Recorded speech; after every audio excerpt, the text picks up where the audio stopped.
liberdade, igualdade, fraternidade. Desde que se instalou no Brasil há mais de 2 séculos, o ideal maçônico vem atraindo brasileiros que trabalham para a construção de um país forte e soberano. Foi assim na luta contra o domínio colonial, contra a escravidão, contra os regimes que restringem a liberdade. Ao longo do tempo, a história dos maçons confunde-se com a própria história do país.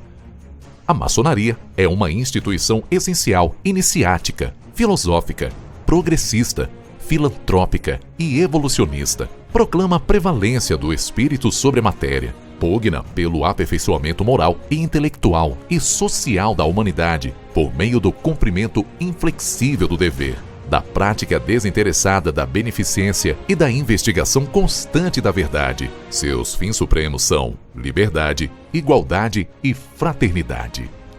As primeiras lojas maçônicas do Brasil foram criadas na passagem do século XVIII para o século XIX, ainda no período colonial. Em 1822, quando se intensifica a campanha pela independência do país, surge no Rio de Janeiro a primeira obediência brasileira, o Grande Oriente Brasiliano, ou Brasílico. O compromisso dos maçons era claro: conquistar a emancipação política do Brasil e consolidar o sentimento de nacionalidade. À frente do movimento da independência do Brasil estavam líderes políticos, ministros do rei e o próprio príncipe regente, tais como Dom Pedro I, José Bonifácio de Andrada e Silva e Joaquim Gonçalves Ledo.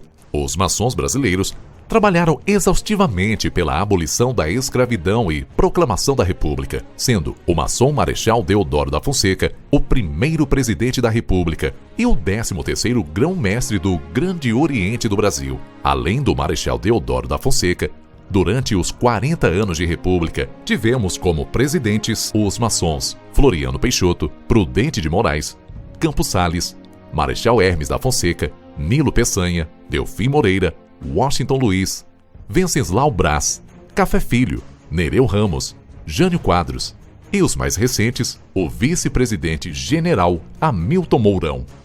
A maçonaria do Brasil, na atualidade, se diversificou e cresceu, e através das potências Grande Oriente do Brasil, das grandes lojas CMSB, Confederação da Maçonaria Simbólica do Brasil, e Orientes Independentes, Comab, Confederação Maçônica do Brasil, totalizando mais de 300 mil maçons e mais de 1 milhão de maçons, familiares e amigos em entidades paramaçônicas, vêm trabalhando constantemente na ajuda humanitária, através de ações de benemerência, a administração de entidades privadas gratuitas, como asilos, creches, escolas e entidades de serviços para pessoas especiais, e bem como serviços sociais e ações como médicos e outras atividades, além do forte trabalho comunitário nas áreas de segurança, educação e saúde, fazendo parte indivisível da sociedade organizada e formando líderes em um Brasil promissor. Assim como no passado, tivemos centenas de maçons, ilustres como o patrono do Exército Brasileiro, Duque de Caxias. Hoje, temos milhares de maçons trabalhando pela família